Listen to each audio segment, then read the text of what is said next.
의원실이 혼자 자기 혼자 마은혁 임명 안 한다고 권한쟁의 심판을 하지 않았습니까?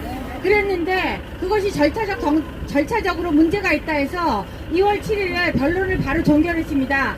그러면서 문영배가 하는 말이 이 절차적 흡결을 보완하는데 며칠이나 걸리겠느냐 했더니 2월 14일에 바로 민주당에서 더불어공산당에서 단독으로 의결을 했습니다. 이것은 마치 제가 아파트 분양 신청을 해서 당첨이 됐습니다. 근데 나중에 알고 보니까 아이가 넷이 있어야 된다는 그런 조건이 있었습니다. 그래서 제가 얼른 고아원에 가서 아이 4명을 입양해갖고 서류를 낸 꼴입니다. 이게 바로 뭡니까? 조작이다, 조작. 조작입니다. 사기꾼 조작입니다. 이게 절차적 정당성이 없었으면 처음부터 이 권한쟁의 심판을 각하를 하고 처음부터 다시 시작해야 되는 거 아닙니까? 맞습니다.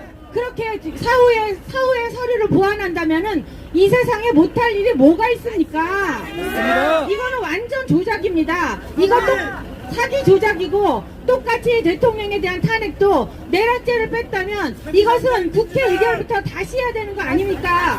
가장 중요한 원인이 빠졌으니까요.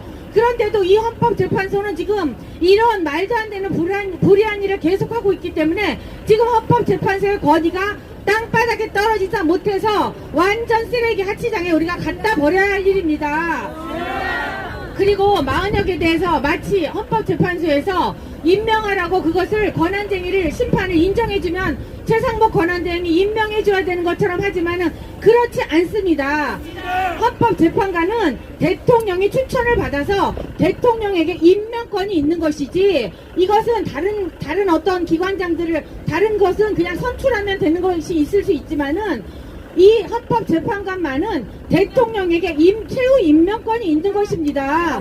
그만큼 헌법재판관은 자격과 실력과 도덕성과 모든 면에서 대통령이 깐깐하게 따져봐야 하는 것입니다. 그래서 마은혁을 그 권한쟁의에서 그 심판이 인용된다 할지라도 최상목 권한대행은 임명해야 될 아무 이유가 없습니다. 그런데 또 한편 정계선 조한창은 사실은 헌법재판관의 자격이 있는지 없는지 모르겠습니다. 왜냐하면 지난번에 제가 식당에 29명이 줄 서 있는데 30번째 손님 먼저 자리 주고 음식 주면 29명 손님들이 전부 나서서 이 식당 폐업하라고 난동불일 사건이라고 하지 않았습니까?